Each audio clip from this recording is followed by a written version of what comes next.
Hello, my good friends. How are you today? May God bless you all. I will not introduce anything. You guys watch the video and feel it. Then let's evaluate together. The air in New Orleans was thick with the scent of chicory coffee and the faint tang of bourbon carried on a breeze that slipped through the cracked windows of Ruby's jazz joint. Tucked in the heart of the French Quarter, the bar was a patchwork of neon glow and chipped wood, its walls plastered with faded posters of Louis Armstrong and Billie Holiday. The jukebox in the corner hummed a low blues tune, and the clink of glasses mingled with the laughter of tourists drunk on hurricanes and good vibes. It was a Friday night and the place was alive, buzzing like a hive of fireflies under the Louisiana stars. Zara Johnson stood behind the bar, her hands quick as she poured a steaming cup of coffee for a regular, her apron stained with espresso and ambition. At 24, Zara was a vision of grit and grace, her skin a rich brown that glowed under the dim lights, her hair braided tightly in neat rows that swung when she moved. Her eyes, dark and sharp, held a spark of something bigger, dreams that stretched far beyond the sticky floors of Ruby's. She wanted to be a cardiologist, to save hearts, like the one her mama lost to a disease no one could afford to fix. But dreams were hard to chase when you were scraping by, living in a sagging shotgun house on the edge of the bayou with a drunk father, a venomous stepmother, and a little sister who needed you more than ever. "Zara, you gonna sing tonight or what?" Tessa Ortiz called from the kitchen, her Puerto Rican accent cutting through the noise. Tessa, Zara's best friend and the bar's resident chef, was tossing shrimp in a skillet, her curly hair tied back with a bandana. "Folks are waiting for their Etta James fix, girl." Zara smirked, wiping her hands on a rag. "Only if you stop burning that gumbo." "Tess, smells like you're cooking tires back there." Tessa gasped, clutching her chest like she'd been shot. "Excuse me, Miss Grammy. My gumbo's so good it could make a preacher cuss.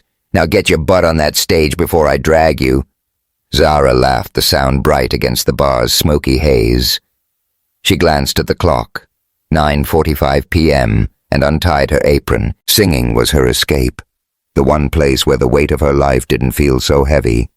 She slipped through the crowd, her sneakers scuffing the worn floorboards, and climbed onto the tiny stage. The spotlight hit her warm and golden, and for a moment she wasn't just a barista scraping tips.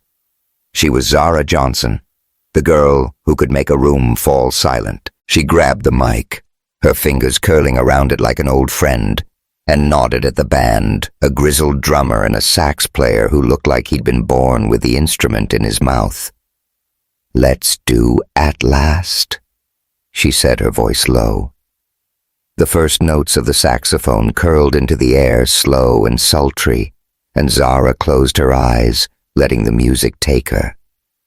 "At last, my love has come along." Her voice was velvet and fire, wrapping the crowd in a spell. The tourists stopped sipping their drinks. The regulars leaned forward, and even the ceiling fans seemed to slow down to listen.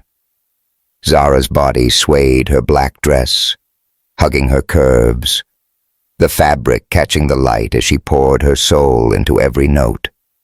She sang of love she'd never known, of a heart that refused to break, and for those 3 minutes, she was free. In the back corner, tucked against a wall, scrawled with graffiti, a man watched her. Caleb Reed wasn't the kind of guy you'd notice at first glance. His flannel shirt was frayed at the cuffs, his jeans dusted with dirt, and his boots looked like they'd walked every back road from here to Texas. But his eyes, deep green, sharp as cut emeralds, held a quiet intensity that didn't match the handyman vibe he was giving off. Caleb was no stranger to rubies. He'd stopped by on business trips to New Orleans, always keeping a low profile. But tonight, something about Zara's voice had stopped him cold, like a hook sinking into his chest. He leaned back in his chair, a glass of bourbon untouched in front of him, and let her song wash over him. Caleb wasn't just any drifter. He was the heir to Reed Vineyards, a wine empire in Napa Valley worth billions, but he'd spent years hiding that truth, working as a gardener at his own estate to weed out the gold diggers and liars. He'd been burned before by women who loved his bank account more than his heart, and he'd sworn never to let it happen again. But Zara, she was different. Her voice wasn't just beautiful. It was honest, raw, like she'd lived every word she sang. The song ended and the bar erupted in applause, whistles piercing the air. Zara opened her eyes, a shy smile breaking across her face as she gave a little bow. "You're all too kind," she said, her New Orleans drawl, warm as molasses. "Now tip your servers, 'cause I ain't singing for free." The crowd laughed and Zara hopped off the stage, her heart still racing. She didn't notice Caleb until she was back behind the bar pouring a refill for a customer. He was standing there, hands in his pockets, looking at her like she'd just hung the moon. "Nice pipes," he said, his voice low with a hint of a smile. "You sing like you're trying to break every heart in this room." Zara raised an eyebrow, sizing him up. He was tall, with a jawline that could cut glass, and a messy mop of dark hair that fell over his forehead. Cute, sure, but she'd seen plenty of smooth-talking guys in flannel. "Thanks, cowboy," she said, tossing the rag over her shoulder. "But I'm more about fixing hearts than breaking 'em. You want a coffee or just here to stare?" Caleb chuckled, leaning on the counter. "Coffee black." And maybe a chance to say that was the best damn version of "at last" I've ever heard. She smirked, grabbing a pot. "Flattery's cheap, but coffee's $5. Pay up, Mr. Mystery." As she poured their fingers, brushed, and a spark shot through her sharp, unexpected like static on a winter day. Their eyes locked, and for a split second, the noisy bar faded away. Zara's breath caught her pulse, hammering in her ears. Caleb's gaze was steady, searching like he saw straight through her tough girl act to the dreams she kept locked away. Tessa, wiping down a table nearby, caught the moment and snorted. "Oh, Lord, Zara. He's looking at you like you're a plate of hot gumbo. Don't let him eat you alive, girl." Zara snapped out of it, rolling her eyes. "Tess, hush. I'm cayenne pepper, baby. Too spicy for anybody to handle." Caleb grinned, unfazed. "I like spicy. Name's Caleb, by the way, Zara," she said, sliding the coffee across the counter. "And don't think that smile's going to get you a discount." They talked for a while, the conversation easy despite the chaos around them. Caleb said he worked at a vineyard in Napa Valley, tending the grapes and fixing fences. Zara told him about her dream to go to med school to be the kind of doctor her mama needed. She didn't mention the ugly parts, her dad, Reggie, who'd rather bet on horses than pay the electric bill, or Roxanne, her stepmom, who treated her like a maid, or Lila, her 14-year-old sister, who snuck into Ruby's tonight just to hear her sing. But trouble was never far in Zara's world. As the bar started to empty, a man in a tailored suit pushed through the door, his polished loafers clicking on the floor. Damien Holt was all flash gold watch, slicked back hair, and a smile that screamed, "I own the room." He was a wine mogul from California, the kind of guy who'd buy a bar like Ruby's just to tear it down for condos. And he was here for one reason. Reggie owed him $5,000 for a loan gone bad. Zara's stomach dropped when she saw him. She'd overheard her dad's slurred promises to pay Damien back, but she knew he'd blown the money at the racetrack. Damien spotted her behind the bar and sauntered over, his eyes raking over her like she was a prize. "Bottle of Cabernet, Zara, right?" he said, his voice smooth as silk. "Your old man's in deep, sweetheart. 5,000 deep. You got that kind of cash lying around?" She squared her shoulders, her jaw tight. "I ain't my daddy's bank. Mr. Holt. You want money, talk to him." Damien leaned closer, his cologne overpowering. "Oh, I did. And he had an interesting idea. Said I could take you instead. A trade, let's call it." The words hit like a slap. Zara's hands trembled, but she kept her voice steady. "My daddy don't own me, and neither do you. Get out." The bar went quiet, all eyes on them. Tessa gripped a spatula like she was ready to swing, and Lila, hiding in a booth, peeked out with wide eyes. Damien just laughed. tossing a business card on the counter. "You'll change your mind, Zara. Girls like you always do." He turned to leave, but Caleb was already on his feet, his casual vibe replaced by something harder. She said, "Get out," he said, his voice low but firm. "Don't make her say it again." Damien sized him up, smirking. "What's this? The gardener playing hero? Stay in your lane, pal." Caleb didn't flinch, his fists clenched at his sides. For a moment it looked like things might get ugly, but Damien just shrugged and walked out, his laughter echoing in the humid night. Zara let out a breath she didn't know she'd been holding. "Thanks," she muttered, avoiding Caleb's eyes. "But I can handle creeps like him, I know." Caleb said, his tone softer now. "But you shouldn't have to." She looked at him, then really looked and saw something in his face. Kindness, yes, but also a flicker of something deeper, like he'd fight the world to keep her safe. It scared her how much she wanted to believe it. The night wound down, and as Zara locked up, Caleb waited by the door, his hands stuffed in his pockets. "Zara," he said, hesitating, "I heard what Damien said about the debt. I paid it off. All $5,000. Her jaw dropped. "You what? Are you crazy? You don't even know me." He shrugged, a half-smile tugging at his lips. "I know enough, and I've got a job for you if you want it. Come work at my vineyard in Napa Valley. Decent pay, good people. You could save up for med school. Get a fresh start." Zara stared at him, her mind racing. Napa Valley sounded like a dream, a place of rolling hills and endless possibilities, far from the bayou and her daddy's mistakes. But this guy, this stranger, with eyes that saw too much, could she trust him? She thought of Lila, of the way Roxanne's cruelty was breaking her sister's spirit. Maybe this was her chance to save them both. "Why me?" she asked, her voice barely above a whisper. Caleb stepped closer, his breath warm in the cool night air. "Because you sing like you've got a fire in you, Zara. And I think you're worth betting on."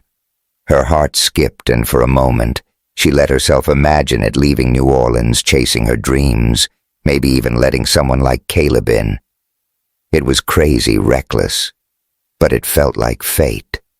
"Okay," she said finally, her voice steady. "I'm in. But if you're some kind of serial killer, I'm out, got it?" He laughed, the sound rich and warm. "Deal no axes. I promise." As they stood there, the neon sign of rubies flickering above them, Zara felt something shift, like a door swinging open to a future she couldn't yet see. She didn't know it then, but that night under the New Orleans stars, her life was about to change forever. "Hey, folks, wasn't that a wild start, Will? Zara find love or get burned in Napa Valley? Drop your thoughts in the comments, smash that like button, and subscribe with the bell to catch every twist of this epic love story. Stay tuned." The Napa Valley sun was a lazy artist, painting the hills in strokes of gold and green as Zara Johnson stepped out of her new home, a cozy studio apartment tucked behind the sprawling estate of Reed Vineyards. The air smelled of ripe grapes and possibility, a far cry from the muggy bayou stench of New Orleans. Rows of grapevines stretched out like an emerald sea, their leaves shimmering under the California sky. In the distance, a Tuscan-style villa loomed, its terracotta roof glowing against the rolling hills. This was wine country, where millionaires sipped $1,000 bottles and dreams felt close enough to touch. Zara adjusted her denim overalls, her braids swinging as she headed to the vineyard's tasting room. Her job was simple: pour wine, smile at rich folks, and try not to spill Merlot on anyone's Gucci loafers. It was a step up from slinging coffee at Ruby's jazz joint, and the pay $20 an hour. Plus tips was enough to start a savings jar labeled med school or bust. She'd been here a week, and already Napa felt like a different planet. No drunk dad yelling for whiskey. No stepmom. Roxanne barking orders. Just sunshine, wine, and a chance to breathe. But Zara wasn't naive. She knew guys like Caleb Reed didn't just pay off $5,000 debts for strangers out of the goodness of their hearts. He was too smooth, too kind with those green eyes that seemed to see right through her. Was he a saint or a snake? She couldn't tell yet, but every time he smiled, her stomach did a flip that made her want to find out. The tasting room was a cathedral of elegance, polished oak counters, crystal chandeliers, and floor-to-ceiling windows that framed the vineyards like a postcard. Zara slipped behind the bar, tying a black apron around her waist. The other staff, a mix of college kids and wine snobs, gave her curious glances. She was the new girl, the one with the New Orleans accent and the quick laugh, and she could feel their eyes sizing her up. "Morning, superstar," Caleb said, strolling in with a crate of wine bottles. He was in his usual disguise flannel shirt, dusty jeans, and a baseball cap pulled low. If he was trying to blend in, he was failing. The man had a presence, like he could command a room without saying a word, ready to charm some city slickers. Zara smirked, grabbing a bottle of Cabernet. "Only if they tip better than you. I'm still waiting for that $5,000 thank you note. Mr. Hero," he laughed, setting the crate down. "Keep pouring like that, and I'll throw in a bonus. You're a natural." Their banter was easy, like a song they'd been singing forever. Caleb had a way of making her feel seen, not just as the girl with the tough life, but as Zara, the woman with dreams bigger than the bayou. They'd fallen into a rhythm over the past week, him showing her the ropes, her cracking jokes to keep things light. But every time his hand brushed hers or he held her gaze a second too long, she felt that spark again, the one from Ruby's that had her heart doing cartwheels. The tasting room filled up fast. Tech bros from San Francisco, retirees in linen suits, and influencers snapping selfies with their wine glasses. Zara poured, smiled, and tossed in just enough southern charm to keep the tips flowing. "This Pinot's got a hint of blackberry," she'd say, winking. "Sip slow or it'll steal your soul." The customers ate it up, and her tip jar was halfway to a med school textbook by noon. But Paradise had its snakes, and this one wore a $2,000 suit. Damien Holt strutted into the tasting room like he owned it, his gold Rolex catching the light. He was all sharp edges, slick hair, sharper smile, and eyes that lingered too long on Zara's curves. She recognized him instantly, and her stomach twisted. This was the guy who'd tried to buy her back in New Orleans, the one who thought her daddy's debt meant she was for sale. "Well, well," Damien said, leaning on the counter. "If it ain't the jazz singer all grown up in wine country, you clean up nice, Zara." She forced a smile, her grip tightening on a bottle of Chardonnay. "And you're still chasing debts. Mr. Holt thought you'd have better hobbies by now." The customers nearby chuckled, but Damien's smile didn't waver. "Oh, I've got hobbies like spotting diamonds in the rough. You're wasted here pouring for peasants. Come work for me at Holt Estates. I'll make you director of marketing, pay for that fancy med school you're always talking about." Zara's breath caught med school. The words hit like a siren song, tempting and dangerous. She pictured its scrubs instead of aprons, a stethoscope around her neck, saving lives instead of serving drinks. But Damien's offer came with strings, and she wasn't about to get tangled. "Thanks, but I'm good," she said, her voice cool. "I like my peasants. They tip better." Damien laughed, pulling a velvet box from his pocket. He snapped it open, revealing a diamond necklace that sparkled like a chandelier. "A little signing bonus," he said, sliding it toward her. "Think about it, Zara. You could be sipping Chateau Lafite in my penthouse, not scrubbing bar counters." The room went quiet, all eyes on the necklace.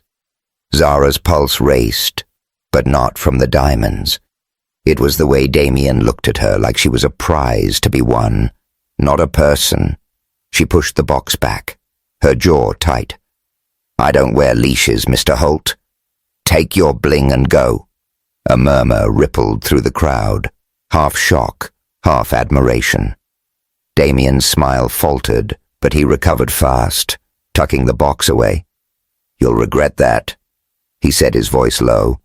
"I don't just make offers, Zara. I make things happen or break them. Ask your gardener friend what happens when you cross me." He turned and left his loafers clicking like a countdown. Zara exhaled, her hands shaking as she poured another glass. She didn't notice Caleb watching from the doorway, his jaw clenched, his eyes dark with something that wasn't quite anger.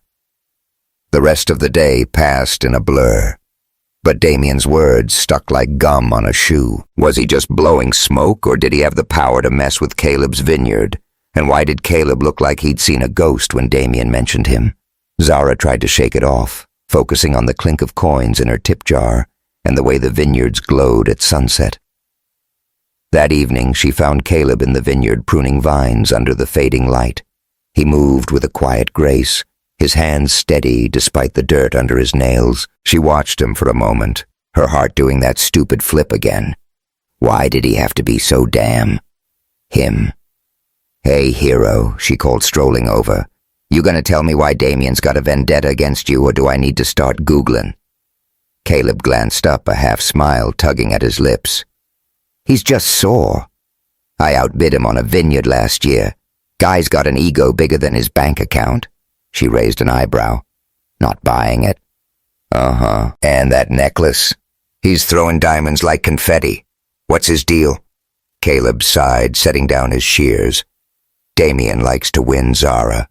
At everything, and he doesn't take no for an answer. You did good shutting him down." His praise warmed her, but she wasn't done. "Yeah, well, he's not the only one with secrets. You paid off my dad's debt, gave me a job, and now you're playing humble gardener. What's your angle, Caleb?" He looked at her. Then his eyes soft but guarded.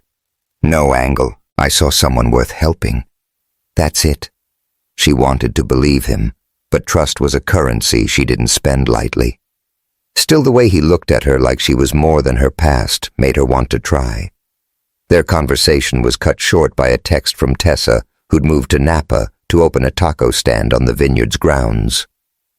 "Girl, get to the barn, party time." Zara grinned, dragging Caleb along to the vineyard's weekly staff bash. The barn was strung with fairy lights. A local band playing covers of Johnny Cash and Aretha Franklin. Tessa was in her element, passing out tacos and cracking jokes. "Zara? You looking like a snack tonight," Tessa said, winking. "Caleb, you better keep up or I'm stealing her." Caleb laughed, grabbing a beer. "Good luck, Tess. She's cayenne pepper, remember?" Zara rolled her eyes, but when the band struck up a slow song, Caleb held out his hand. "Dance with me," he said, his voice low. She hesitated, her heart pounding, but something in his eyes, steady, warm, made her say yes. They moved to the center of the barn, his hand resting lightly on her waist, her fingers curling around his shoulder. The world narrowed to the heat of his touch, the rhythm of their steps, the way his breath grazed her ear. She could feel every muscle in his arm, every beat of his heart, and it was intoxicating. "Careful, gardener," she teased, her voice husky. "You're dancing like an uncle at a BBQ." He grinned, pulling her closer. "And you're still here, so I must be doing something right." The song ended, but they didn't let go, their faces inches apart.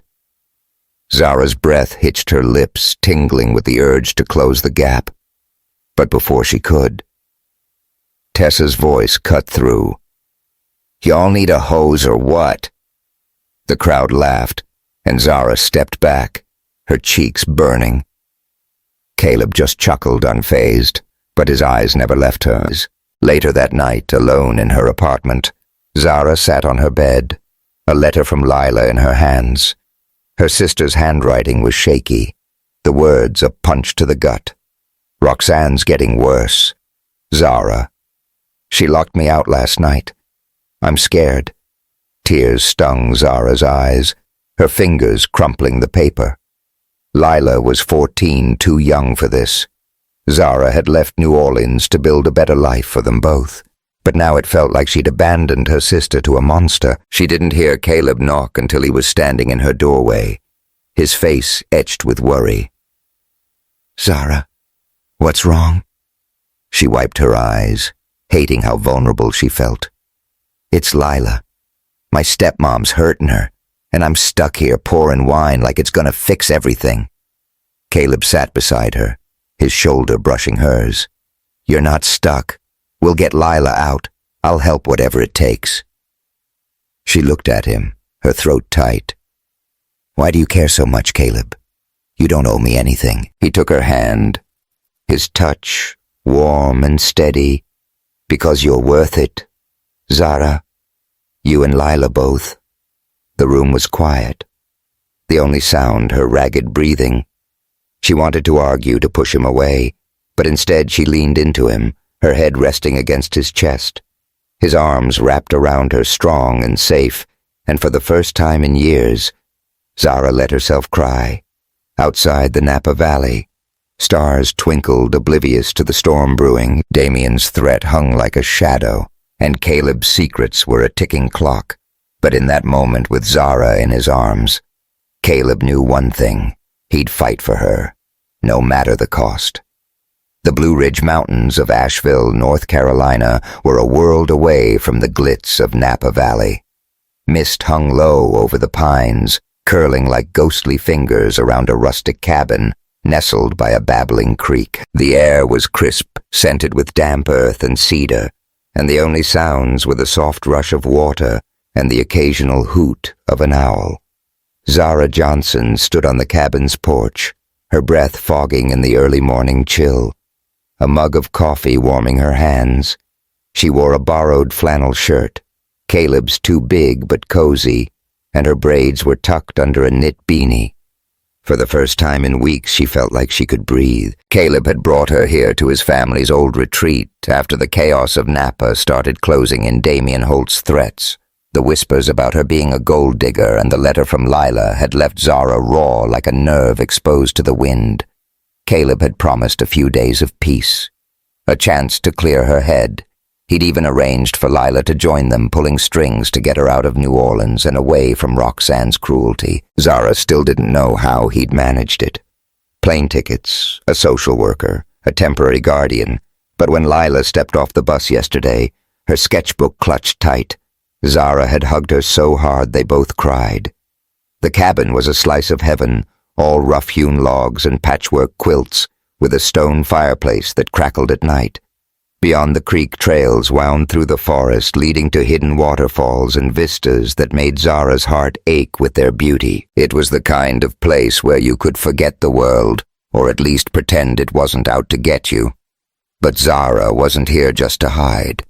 She needed answers about Caleb, about his secrets, about why a guy who worked as a gardener could afford to play knight in shining flannel. Inside, Lila was sprawled on the couch, sketching the creek with colored pencils, her face peaceful for the first time in months. Caleb was in the kitchen flipping pancakes, the smell of maple syrup drifting through the air. Zara watched him through the window, her stomach twisting. He was too good to be true, too kind, too steady, too damn handsome with that messy hair and those arms that looked like they could chop a forest bare-handed. But nobody was that perfect. What was he hiding? "Zara, you gonna stand out there freezing or come eat?" Caleb called, poking his head out the door. His grin was boyish, but his eyes held that quiet intensity that always made her pulse skip. She smirked, stepping inside. "Only if those pancakes are as good as you think they are. Last time you cooked, I nearly chipped a tooth." Lila giggled from the couch. "He's not that bad. Zara, at least he didn't burn the bacon." Caleb clutched his chest, feigning offense. "Y'all are brutal. I'm a vineyard guy, not Gordon Ramsay. Cut me some slack." Zara laughed, sliding into a chair at the scarred oak table. The pancakes were fluffy, drizzled with syrup, and Caleb had even tossed in some blueberries he'd picked from a bush near the creek. They ate in comfortable silence, Lila chattering about her drawings, Caleb sneaking her extra bacon when Zara wasn't looking. It felt like family, and that scared Zara more than anything. She'd learned the hard way that good things didn't last. After breakfast, Caleb suggested a hike to a nearby waterfall. "It's a half-hour trek," he said, tossing Zara a pair of hiking boots. "You'll love it, unless you're scared of a little mud." She raised an eyebrow, lacing up the boots. "Mud boy. I grew up in the bayou. I was wrestling alligators while you were picking grapes." Lila snorted, grabbing her sketchbook. "Can I come?" "I want to draw the waterfall, only if you keep up. Picasso." Zara teased, ruffling her sister's hair. The trail was narrow, carpeted with pine needles and dappled with sunlight. Caleb led the way, his backpack slung over one shoulder, pointing out wildflowers and telling stories about the mountains. Zara watched him, her mind a tug-of-war between trust and doubt. He was so easy to be around, but Damien's words. "Ask your gardener friend what happens when you cross me," gnawed at her. What did Damien know about Caleb that she didn't? The waterfall was worth the hike, a silver ribbon cascading over mossy rocks into a crystal pool. Lila plopped down on a boulder, sketching furiously, while Zara and Caleb sat on a fallen log, the spray cooling their faces. The moment was perfect, too perfect, and Zara couldn't hold back anymore. "Caleb," she said, her voice low, "you gotta level with me. Why's Damien so hell-bent on messing with you? And don't give me that vineyard rivalry crap. There's more to it." Caleb's jaw tightened, his eyes fixed on the water. "It's complicated, Zara. He's just—" "No." She cut him off, standing. "No more dodging. You paid off my dad's debt, got me a job, flew my sister out here. Nobody does that without a reason. What's your deal?" He stood too, his hands in his pockets, and for a moment she thought he'd brush her off. But then he sighed, his shoulders sagging. "You're right. I owe you the truth. But can we talk somewhere private?" Layla doesn't need to hear this. She nodded, her heart pounding, and they walked a short distance to a clearing, the waterfall's roar fading to a hum. Zara crossed her arms, bracing herself. "Spill it, Reed." Before Caleb could speak, Zara's phone buzzed in her pocket. She ignored it, but it buzzed again, insistent. With a huff, she pulled it out and froze. It was a text from Tessa with a link to a news article. The headline screamed, "Billionaire Vintner. Caleb Reed donates millions to charity gala." Below, it was a photo of Caleb in a tuxedo, shaking hands at some fancy event, his smile unmistakable. Zara's breath caught her hands shaking as she scrolled. "Billionaire Reed Vineyards Tech Investments, Napa's most eligible bachelor." The words blurred her chest, tightening with betrayal. She shoved the phone at Caleb, her voice trembling. "Is this you? Are you Caleb Reed, the freaking billionaire?" Caleb's face fell, his eyes heavy with guilt. He nodded slowly. "Yeah. Zara, it's me. I'm sorry." "Sorry," she snapped, stepping back. "You lied to me. You let me think you were some broke-ass gardener struggling like me. Was this a game test? The poor black girl. See if she's after your money?" "No," Caleb said, his voice desperate. "It wasn't like that. I've been hurt before. Zara women who said they loved me but only wanted my wallet. When I saw you at Ruby's, heard you sing. I knew you were different. I needed to be sure. Sure of what?" she shouted, tears stinging her eyes. "That I'm not a gold digger. You tested me, Caleb, like I'm some lab rat in your rich boy experiment." Lila looked up from her sketchbook, her face pale, but Zara was too angry to stop. The forest seemed to close in the mist, suffocating. Caleb reached for her, but she jerked away, her voice breaking. "I trusted you. I let you in, and you played me." "Zara, please." he said, his own eyes glistening. "I was going to tell you. I swear I fell for you. Not your past. Not your dreams. Just you. That's why I didn't say anything. I wanted you to love me for me, not the money." She laughed, bitter and sharp. "Love? You don't get to talk about love when you built this on a lie." The words hung between them, heavy as the mountain air. Zara turned and stormed back toward the cabin. Her boots crunching on the trail, Caleb called after her, but she didn't look back. Lila scrambled to follow her sketchbook, forgotten her small voice whispering, "Zara, what's wrong?" Zara didn't answer. She couldn't. Her heart was a storm rage and hurt crashing together. She'd left New Orleans to escape betrayal. But here it was again, wearing a flannel shirt and a smile she'd started to believe in. Back at the cabin, Zara locked herself in the bedroom, her face buried in a pillow. The walls were thin, and she could hear Caleb talking to Lila outside, his voice low and strained. "I messed up, kid," he said, "but I'm gonna fix this. I promise." Lila's reply was soft. "You better. She's the best sister ever." Zara's tears fell harder, her fingers clutching the silver cross necklace her mama had given her. She prayed the words a whisper. "Lord, show me the truth. I'm so tired of hurting." That night a storm rolled in, rain pounding the cabin's tin roof. Zara couldn't sleep, her mind replaying Caleb's words. The article, the way he'd looked at her like she was his whole world. She hated how much she wanted to believe him, how much she missed his laugh, his touch. A knock on the door startled her. "Zara," Caleb said, his voice muffled. "Can we talk, please?" She didn't want to open the door, but her heart betrayed her, and she did. He stood there soaked from the rain, his hair plastered to his forehead, his eyes raw with regret.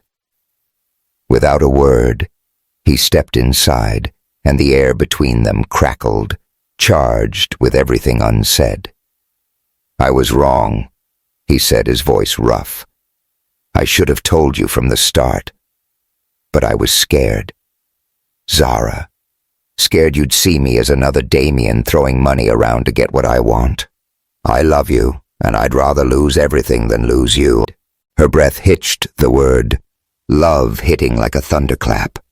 She wanted to scream to push him away, but instead she stepped closer, her hands trembling. "You hurt me, Caleb. Bad. But I see you, the real you, and I'm still here. Don't make me regret it." He nodded, his eyes locked on hers. The rain roared outside, but inside the world was still. Caleb reached for her, slow, giving her time to pull away. She didn't. His arms wrapped around her strong and warm, and she melted into him, her face pressed against his chest. The rain had soaked his shirt, but she didn't care. His heartbeat was steady, real, and in that moment she forgave him. They stood there holding each other until the storm lulled. Caleb pulled back his hands, cupping her face, and before she could think, he kissed her. It was fierce, desperate, like he was pouring every apology into it. Her lips parted, and she kissed him back, her fingers tangling in his wet hair, the taste of rain, and him igniting something wild in her. The world spun, and for those few seconds, nothing else mattered. They broke apart, breathless foreheads pressed together. Zara laughed, shaky but real. "You're lucky you're a good kisser. Read. That almost makes up for the lying." He grinned, his thumb brushing her cheek. "I'll take it, but I'm not done proving myself." "Zara Johnson." Outside, Tessa's voice cut through the moment, her figure barely visible through the rain. "Y'all done making out or what?" "I'm drowning out here and I need popcorn for this rom-com." Zara snorted, the tension breaking. "Get inside, Tess, before you melt." As they laughed, Lila peeked out from her room, a shy smile on her face. The cabin felt warmer, the storm less fierce, but Zara knew this was just a pause. Damien was still out there, and Caleb's world, billionaire's vineyard secrets, was bigger than she'd imagined. She'd forgiven him, but trust was a fragile thing. and the road ahead was anything but smooth. The Napa Valley moon hung low, casting a silver glow over the endless rows of grapevines that stretched across reed vineyards like a quilt stitched by giants. The air was warm, heavy with the sweet scent of fermenting grapes, and the distant hum of crickets filled the night. Zara Johnson stood on the balcony of her studio apartment, her hands gripping the railing, her braids swaying in the breeze. She wore a simple tank top and jeans, but her mind was anything but simple. The peace she'd found in Asheville felt like a dream, now shattered by the reality of Caleb's world. A world of billionaires, power plays, and secrets that refused to stay buried. It had been a week since they'd returned from the Blue Ridge Mountains, since the rain-soaked kiss that had sealed her forgiveness. Caleb had kept his promise to be open, sharing bits of his life as a vintner, the pressures of running an empire, the loneliness of wealth. But trust was a slow-growing vine, and Zara was still pruning her doubts. She loved him. She could admit that now, at least to herself, but love didn't erase the fact that she was a black girl from the bayou trying to fit into a world of crystal chandeliers and private jets. Her new routine helped. By day, she poured wine at the tasting room, her charm winning over customers and fattening her med school savings jar. By night, she studied online medical courses, her laptop glowing in the dim light of her apartment. Anatomy textbooks strewn across the bed. Lila, now living with her in Napa, was thriving, her sketches of the vineyards catching the eye of a local art teacher. And Caleb was everywhere, fixing fences, sneaking her coffee, stealing glances that made her heart do backflips. But trouble was brewing, and it wore a $2,000 suit. Damian Holt hadn't forgotten Zara's rejection. His diamond necklace stunt at the tasting room had been a warning shot, and now he was aiming for the kill. Rumors started swirling, whispers among the staff, that Zara was only with Caleb for his money, that she'd trapped him with her sob story. Customers gave her side-eye, their tips shrinking, and even the other servers grew cold, their smiles tight. Zara felt the walls closing in the weight of judgment pressing on her chest. She'd fought stereotypes her whole life, but this one stung deeper because it threatened the one thing she'd dared to believe in Caleb. The tasting room was quieter than usual that afternoon, the chandeliers casting soft light on the oak counters. Zara polished glasses, her movements mechanical, her mind replaying the latest gossip. She's just a gold digger from New Orleans. Bet she's got him wrapped around her finger. She was so lost in thought that she didn't notice Eleanor Reed until the woman's sharp voice cut through the air. Zara, a word. Zara turned, her stomach dropping. Eleanor, Caleb's stepmother, was a force of nature. Silver hair pulled into a sleek bun, a tailored blazer that screamed old money, and eyes that could freeze a room. She was the matriarch of Reed Vineyards, a philanthropist with a smile as polished as her pearls. But Zara had heard the stories. Eleanor played hardball and she didn't lose. "Yes, ma'am," Zara said, setting down the glass. She followed Eleanor to a private corner, the hum of the tasting room fading behind them. Eleanor sat her posture perfect and gestured for Zara to do the same. "I'll be direct," she said, her voice smooth but cold. "You're a distraction." "Zara, Caleb's focus is slipping and the vineyard is suffering. Damian Holt is circling, ready to poach our clients, and I can't have my stepson jeopardized by sentiment." Zara's jaw tightened, but she kept her tone steady. "With all due respect, Ms. Reed, I'm not kidnapping anybody. Caleb's a grown man and I'm just trying to live my life." Eleanor's smile was thin. "Your life is the problem. You're a liability. Charming, yes, but from a world that doesn't belong here. The rumors about you aren't helping. I'm asking you to leave, Zara, for Caleb's sake and the company's. We'll compensate you generously. $50,000 enough for your med school dreams." The offer hit like a punch, but Zara didn't flinch. She thought of her mama's cross necklace tucked under her shirt, and the promise she'd made to never sell her soul. "Money don't buy dignity, Ms. Reed," she said, standing. I love Caleb and I'm not for sale. You want to save your vineyard? Talk to Damien, not me. Eleanor's eyes widened, but before she could respond, Zara walked away, her heart pounding. She felt like she'd just dodged a bullet, but the war was far from over. That evening, Tessa's taco stand was a beacon of normalcy, its string lights glowing against the vineyard's dusk. Zara sat on a stool, picking at a carnitas taco, while Tessa flipped tortillas and Lila sketched nearby. The air smelled of cilantro and charcoal, and a local band played soft acoustic covers, but Zara's mood was darker than the Napa night girl. You look like someone stole your last beignet, Tessa said, sliding her a soda. Spill the tea. What's got you all mopey? Zara sighed, glancing at Lila to make sure she was out of earshot. Eleanor tried to buy me off today, 50 grand to ditch Caleb, and the whole vineyard's whispering. I'm some kind of con artist. I'm tired, Tess. Tired of proving I'm more than where I came from. Tessa's eyes narrowed. Eleanor can take her pearls and shove 'em, and those rumors. Bet Damien's behind 'em. He's slimy as a catfish. You gotta talk to Caleb, Zara. He's crazy about you. Zara nodded, but doubt gnawed at her. What if Eleanor was right? What if she was a liability, dragging Caleb down? She loved him, but love didn't pay the bills or silence the haters. The tension snapped the next day at the vineyard's annual wine auction, a glitzy affair held in the villa's grand ballroom.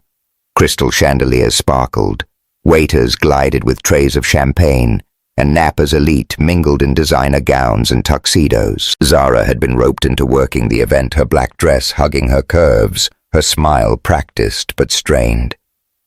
She poured a glass of Cabernet for a tech mogul, her hand steady despite the whispers that followed her. That's the girl. From New Orleans. After his money. Damien Holt was the star of the show, bidding thousands on rare vintages, his laughter loud and calculated. He caught Zara's eye across the room, his smirk sharp as a blade. When the auction paused for a break, he cornered her near the bar, his cologne overwhelming. Still playing hard to get, he said, leaning close. I bought your dad's debt. Zara. 10 grand now with interest. One word from me and you're in court, or worse.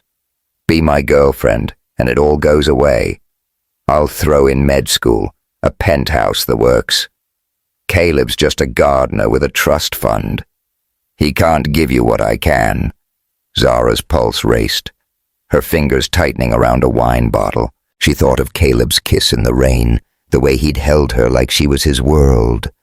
Then she thought of Lila, of the life she was building, and the fire in her roared. With all due respect, Damien, she said, her voice loud enough to turn heads, I'm not a pawn in your game. I love Caleb because he's real, not because of what he's got. You can take your money, your penthouse, and your slimy threats and shove 'em where the sun don't shine. The ballroom went silent, glasses pausing mid-sip. Damien's face reddened. His smile gone. You'll regret this, he hissed, stepping back. I'll ruin you and Reed Vineyards. He stormed off, leaving Zara trembling but unbowed. The crowd murmured, some with admiration, others with disdain. Zara didn't care. She'd drawn a line and it felt like freedom, but freedom came at a cost. By the time the auction ended, Zara's shift was over, and she slipped out to the vineyard, her dress swapped for jeans and a hoodie. She sat among the vines, the moon her only witness, and let the tears come, the rumors, Eleanor's offer, Damien's threats. They were a tidal wave and she was drowning. Was she strong enough for this? Was loving Caleb worth the fight? Footsteps crunched behind her and she knew it was Caleb before he spoke. He sat beside her, his flannel shirt soft against her arm, his silence heavy with worry. Tessa told me what happened, he said finally. You okay? She wiped her eyes, her voice raw. No, Caleb, I'm not. Your stepmom wants me gone. Damien's trying to own me and everyone thinks I'm a hustler. I don't belong here. I'm just a girl from the bayou and this world. It's too big." He turned to her, his eyes fierce. "You belong wherever you choose to be, Zara. You're not just some girl, you're the strongest person I know, and I'm not letting you fight this alone." He reached for her, his hand warm against her cheek, and she leaned into it, her tears soaking his sleeve. He pulled his flannel off, draping it over her shoulders, his bare arms catching the moonlight. The gesture was simple, but it broke her. She grabbed his face, kissing him hard, desperate like he was her anchor in the storm. He kissed her back, his hands tangling in her braids, but she pulled away, her chest heaving. "I can't do this if it's going to break me," she whispered. "I love you, Caleb, but I'm scared." He nodded, his voice soft, but sure. "I'm scared too, but I'm here. Zara, always." They sat there wrapped in each other, the vines whispering around them, but Zara's fear lingered a shadow. Damien was determined to deepen. The fight was far from over and the stakes had never been higher. The Napa Valley, twilight, was a painter's dream streaking the sky with hues of lavender and gold, as the vineyards of reed vineyards came alive with light. Fairy lanterns hung from oak trees casting a warm glow over a makeshift stage set up in the estate's courtyard. The air buzzed with anticipation, scented with grilled corn, barbecue ribs, and the faint tang of wine barrels. Tonight was no ordinary night. It was the inaugural Harmony in the Vines fundraiser, a jazz concert Zara had dreamed up to raise money for a children's clinic in New Orleans. Tables were laden with Tessa's tacos and beignets. Lila's sketches were on display for silent auction, and a local band tuned their instruments ready to bring the French Quarter to California. Zara Johnson stood backstage, her hands fidgeting with the hem of her emerald green dress, a sleeveless number that hugged her curves and shimmered under the lights. Her braids were swept into a high bun, a few loose strands framing her face, and her mama's silver cross necklace gleamed at her throat. She was nervous not about singing, but about the weight of this night. After weeks of rumors, Damien's threats, and Eleanor's cold dismissal, this concert was her stand, her way of saying she belonged. But the whispers still stung, and the fear that she'd never fit into Caleb's world gnawed at her. Caleb was out there somewhere, probably charming donors in his usual flannel and jeans combo, though he'd promised to ditch the gardener look for a suit tonight. Their relationship had deepened since the vineyard kiss, each moment shared coffee, late-night talks, stolen glances tying them closer. But Damien's shadow loomed large, and Zara couldn't shake the feeling that tonight would be a turning point for better or worse. "Zara, you ready to slay?" Tessa, Ortiz called, bustling over with a tray of mini empanadas. Her curls bounced her apron dusted with flour, and her grin was pure mischief. "This crowd's eaten out of your hand already, and you ain't even sung yet." Zara forced a smile, adjusting her dress. "Hope so, Tess. If I bomb, I'm blaming your beignets. They're too good, folks'll be too busy eating to clap." Tessa gasped, clutching her heart. "Slander. My beignets are the backup singers, not the star. Now go make 'em cry. Etta James." Lila peeked out from behind a curtain, her sketchbook tucked under her arm. "You look like a queen." "Zara," she said, her eyes wide. "Can I sit in the front?" Zara pulled her sister into a hug, kissing her forehead. "You better Picasso. Draw me looking fierce. Okay?"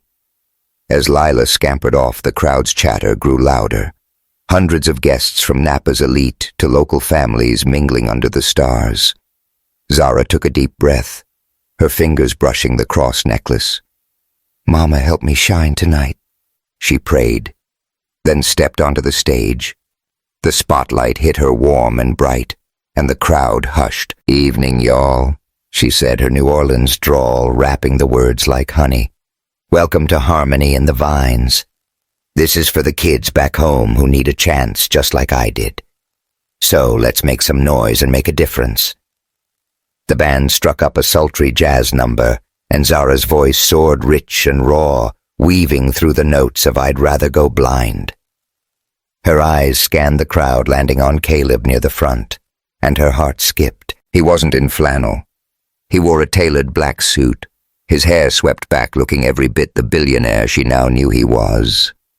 His green eyes locked on hers, fierce with pride, and for a moment it was just them.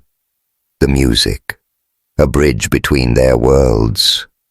The song ended and the crowd erupted, whistles and cheers shaking the night.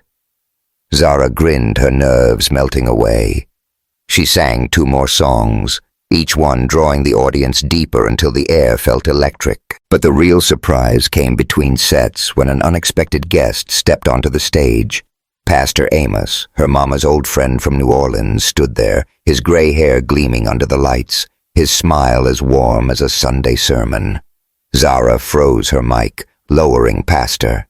She said, her voice cracking, "What are you doing here?" The crowd chuckled and Amos took the mic, his baritone filling the courtyard. "Zara Johnson, you've been making waves, and I ain't talking about the bayou. I came to support this beautiful cause and to share a story your mama would have wanted you to hear." Zara's throat tightened, her eyes darting to Caleb, who looked as surprised as she was. Amos turned to the crowd, his presence commanding.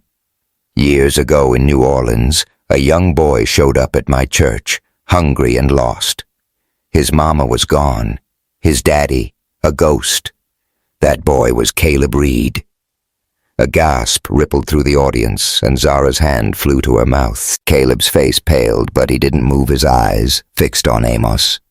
The pastor continued, "Zara's mama, God, rest her soul, took that boy in, fed him, prayed with him, gave him hope when he had none. Years later, when he heard Zara was in trouble, he paid her daddy's debt, not out of pity, but gratitude. That's the kind of man he is, and that's the kind of woman Zara is. They're cut from the same cloth. Heart and soul." The crowd was silent, then burst into applause, some wiping tears. Zara's vision blurred, her heart pounding as she looked at Caleb. He'd never told her about her mama, about that connection. It wasn't just love tying them. It was fate woven long before they met at Ruby's. Amos handed her the mic, his eyes twinkling. "Keep singing, child. Your mama's watching." Zara nodded, tears streaming, and launched into, at last, the song she'd sung the night she met Caleb.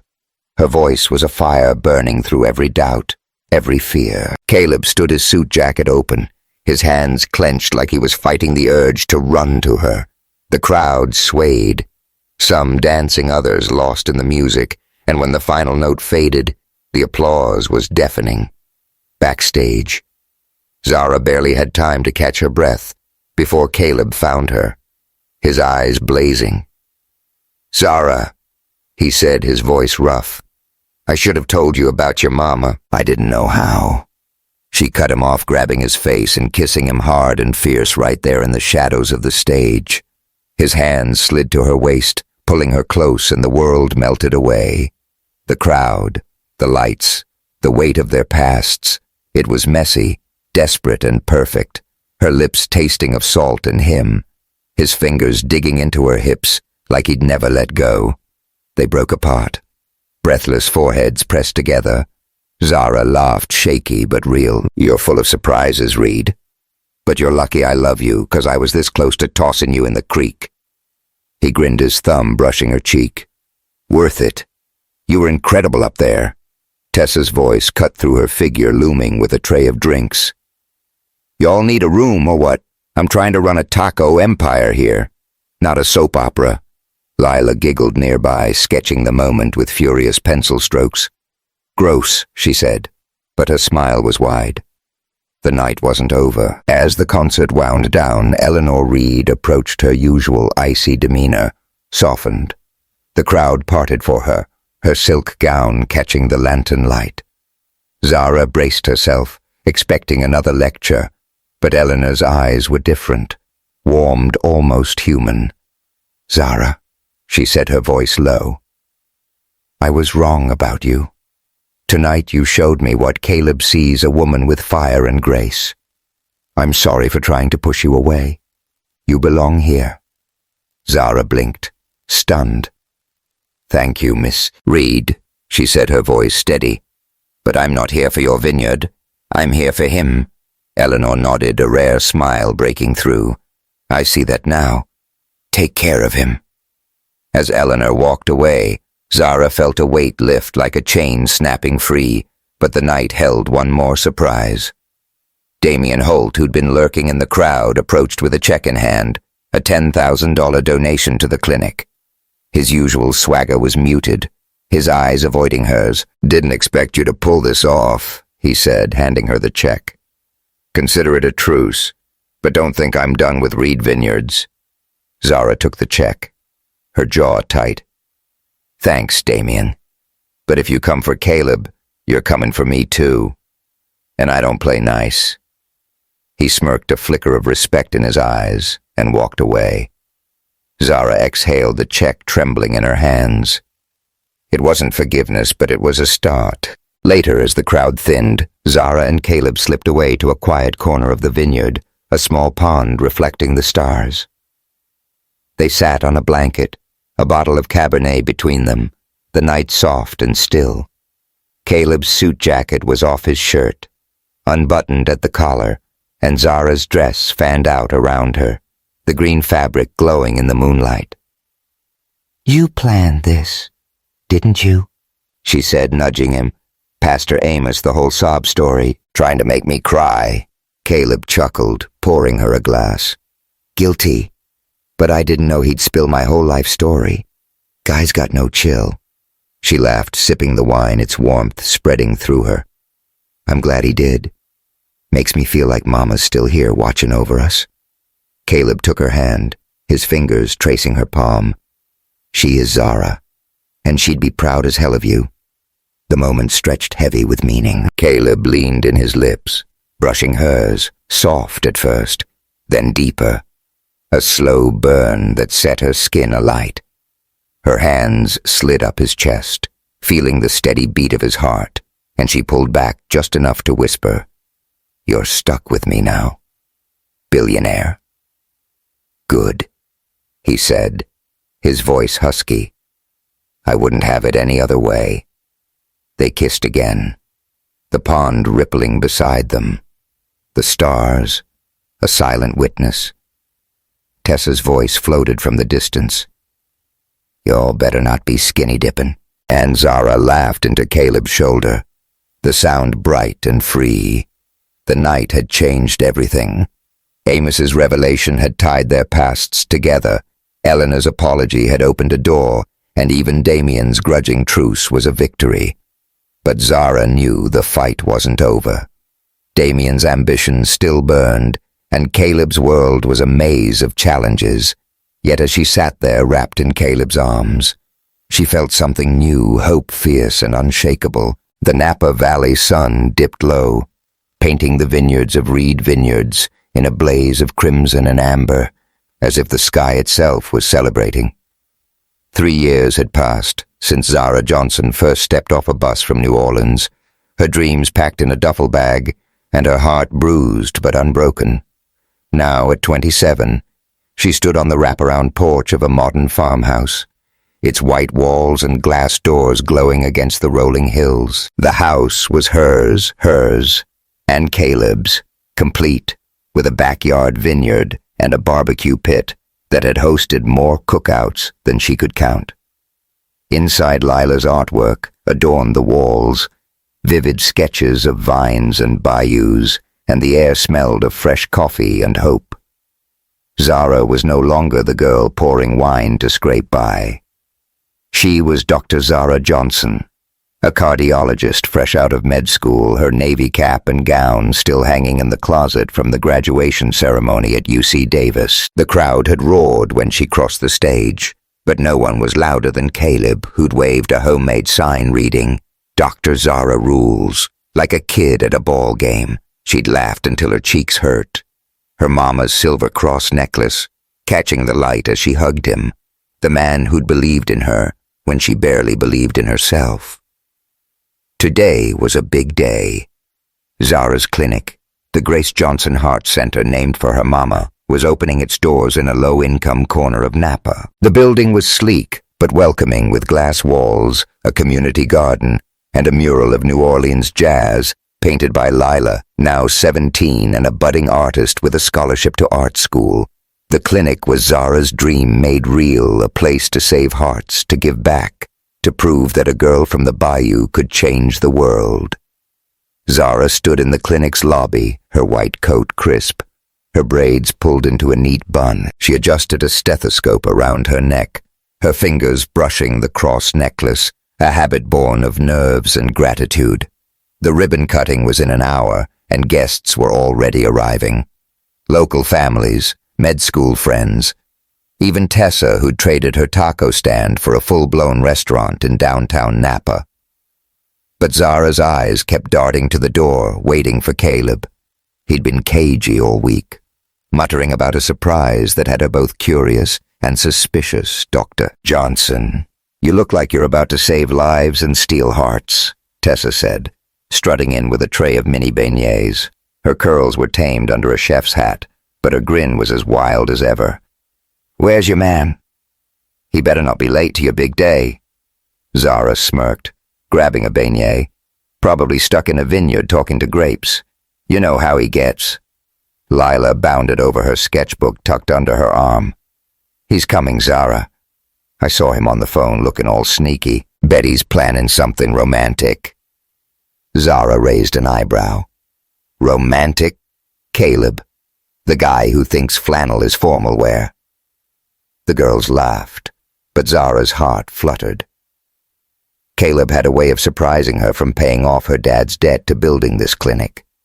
Whatever he was up to, it was bound to be big. The ribbon cutting went off without a hitch, the crowd cheering as Zara snipped the red ribbon, her smile bright enough to rival the Napa sun. She gave a short speech, her voice steady despite the lump in her throat. "This clinic is for my mama, who taught me that love and faith can heal anything," she said. "It's for every kid who thinks their dreams are out of reach. We're here to save hearts, one beat at a time." The applause was thunderous, and Zara's eyes found Caleb in the crowd, his black suit sharp, but his grin pure country boy. He winked, and she felt that familiar spark, the one that had started at Ruby's and never faded. After the ceremony, the celebration moved to the vineyard, where a barbecue was in full swing. Picnic tables groaned under plates of ribs, cornbread, and Tessa's famous gumbo, while a jazz band played standards that made Zara's heart ache for New Orleans kids ran through the vines. Lila sketched the scene, and Caleb mingled his laughter, carrying over the music. But Zara noticed a new face in the crowd. Eleanor Reed, Caleb's stepmother, sipping wine and chatting with donors. Their relationship had warmed since Eleanor's apology at the jazz concert, but Zara still felt a twinge of wariness. Then, unannounced, Damien Holt appeared, his tailored suit, a stark contrast to the casual vibe. He was quieter now, his swagger tempered by the years, but his eyes still held that competitive glint. He'd become a reluctant partner in Reed Vineyards, his donations to the clinic a peace offering, but Zara knew he'd never fully let go of his rivalry with Caleb. "Dr. Johnson," Damien said, approaching with a glass of Chardonnay. "Impressive work. I didn't think you'd pull it off." Zara smiled, cool but polite. "Thanks, Damien. But I don't do things halfway. You should know that by now." He chuckled, raising his glass. "Fair enough. Keep Caleb on his toes. He's lucky to have you." As Damien walked away, Zara felt a mix of relief and pride. She'd faced him down, won his respect, and built something bigger than his threats. But the night's real surprise was yet to come. As the sun sank, Caleb took the stage, his suit jacket off his sleeves rolled up to reveal forearms tanned from years in the vines. The crowd hushed, Sensing something big, he grabbed the mic, his grin nervous but determined. "Folks, tonight's about Zara, Dr. Johnson, and her incredible heart. But I've got a little something to add." Zara's stomach flipped as Caleb's eyes locked on hers. He stepped off the stage, walking toward her, the crowd parting like the Red Sea. Her breath caught when he dropped to one knee, pulling a velvet box from his pocket. The ring inside was a sapphire, deep blue and sparkling, set in a band of white gold. "Zara Johnson," he said, his voice thick with emotion. "You're my fire, my home, my everything. From the moment you sang at Ruby's, I knew I'd spend my life trying to deserve you. Will you marry me?" The crowd gasped, then cheered, but Zara barely heard them. Her eyes filled with tears, her hands trembling as she looked at Caleb, her gardener, her billionaire, her heart. She thought of their journey, the lies, the fights, the kisses in the rain, the clinic bearing her mama's name. This was their story, messy and beautiful, and she wanted it forever. "Yes," she whispered, then louder. "Yes, Caleb." He slid the ring onto her finger, the sapphire catching the lantern light, and pulled her into a kiss that felt like a vow. The crowd roared, Tessa whooping like she'd won the lottery, and Lila snapped photos yelling, "I'm drawing this for the wedding invites." Zara laughed through her tears, her arms around Caleb, the world spinning in the best way. But the night wasn't done. As the barbecue wound down, Zara took the stage one last time, the band striking up. At last their song, her green dress glowed, her voice a beacon, and Caleb stood front and center, his eyes never leaving her. She sang like she was singing to her mama, to New Orleans, to every heart she'd ever mend. The lyrics were a promise of love, of healing, of a life built on faith and fire. When the final note faded, the crowd was on its feet, and Caleb rushed the stage, lifting her in his arms, spinning her under the stars. "You're my queen," he whispered, his lips brushing her ear. "And you're my trouble," she teased, kissing him soft and slow. Tessa's voice broke the moment, her hands on her hips. "Y'all are sappier than a rom-com, and I'm here for it, but save some kisses for the honeymoon." "Yeah?" Lila giggled, sketching furiously. "I'm putting this in my portfolio. Engagement under vines." The months that followed were a whirlwind. Zara and Caleb married in a vineyard ceremony, her in a lace gown, him in a suit that finally ditched the flannel. Tessa catered. Lila was maid of honor, and Pastor Amos officiated his sermon, weaving their pasts into a tapestry of grace.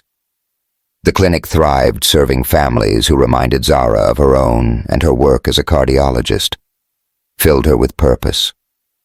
One quiet evening, as they sat on their porch, the vines whispering in the breeze, Zara rested her head on Caleb's shoulder, her hand on her stomach. "Caleb," she said, her voice soft, "I got news. We're having a baby." His eyes widened, then lit up like the 4th of July. "A baby." He laughed, pulling her close, kissing her forehead, her cheeks, her lips. "God, Zara, you're gonna be the best mom." She smiled, her heart full. "And you're gonna be the dad who sneaks her extra cookies. I'm calling it now." They named their daughter Grace after Zara's mama, and every night Zara sang her to sleep with. At last the song that started it all. The vineyard was their home, Lila their family, and Tessa their loudest cheerleader. Even Damien, now a cautious ally, sent a vintage bottle of wine for Grace's christening, though Zara suspected he was still plotting his next move. One day Zara's phone rang, her father's name flashing on the screen. Reggie's voice was slurred, pleading. "Zara, I heard about the clinic, the baby. You're rich now. Forgive me. Let me visit." Her jaw tightened, memories of his betrayal flooding back. She thought of Lila, safe and thriving, and the peace she'd fought for. "I forgive you, Reggie," she said, her voice cool. but I can't trust you. If Lila needs me, I'll be there. But you and Roxanne stay away. I've got my family now." She hung up her hands steady, and Caleb squeezed her shoulder, his pride clear. "You're a force, Dr. Johnson." She smiled, looking out at the vineyard, the place where her story had bloomed. "Thank you, Jesus," she whispered, "for giving me strength." Years later, Zara stood in the clinic now, a beacon for the community, and sang at its annual fundraiser. Caleb was there, grey creeping into his hair, Grace on his shoulders, clapping along Lila's murals, covered the walls. Tessa's food drew crowds, and even Eleanor joined her smile. Genuine. Zara's voice carried the same fire it had at Ruby's, but now it was laced with triumph. She was Dr. Zara Johnson, a black woman who'd risen from the bayou to royalty, not by money, but by heart. As she sang, her eyes locked with Caleb's, and she knew their love wasn't perfect, but it was theirs, built on faith, truth, and a song that refused to fade. From New Orleans to Napa, they'd written a story that would echo for generations, a testament that love, when real, could endure any storm. Hey folks, wasn't that a journey? Did Zara and Caleb's love story steal your heart? Share your favorite moment in the comments, hit that like button, and subscribe with the bell for more epic tales of love and triumph. Thanks for joining us, and stay blessed.